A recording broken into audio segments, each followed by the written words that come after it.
अस्सलाम वालेकुम नाज़रीन, आपको मेरे अकब में 2 गेट दिखाई दे रहे होंगे। आप में से अक्सरियत ने इन गेटों का विजिट किया होगा। नाज़रीन, आप में से बहुत सारों ने इस गेट को देखा होगा, लेकिन इस गेट के पीछे क्या हो रहा है ये आप में से अक्सर नहीं जानते। तो आइए मैं आपको बताता हूं कि इन 2 गेटों के पीछे क्या हो रहा है। नाज़रीन, अगर हम उस गेट की बात करें तो उस गेट के पीछे वालों को अगर वो चीनी खरीदते हैं तो उनको 30 रुपए पर केजी मिलती है, और इस तरफ वाले गेट के पीछे वाले लोग चीनी खरीदते हैं तो उनको चीनी 130 रुपए पर केजी मिलती है। नाज़रीन, इसी तरह अगर हम कुकिंग ऑयल की बात करें तो उस गेट के पीछे वालों को कुकिंग ऑयल पर केजी 330 रुपए मिलता है, और गेट के इस तरफ वालों को वही कुकिंग ऑयल 600 से ज़्यादा पर केजी मिलता है।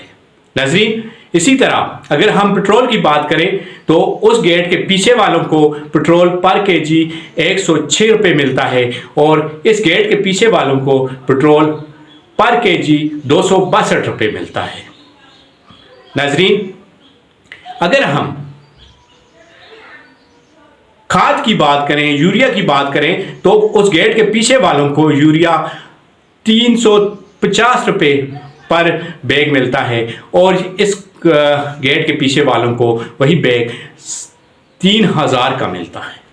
नाज़रीन, अगर हम गाड़ी की बात करें तो एक सुजुकी आल्टो कार जो है उस गेट के पीछे वालों को 3,75,000 में मिल जाती है, और इस गेट के पीछे वालों को सुजुकी आल्टो कार जो है वो 22 लाख से 30 लाख तक की मिलती है।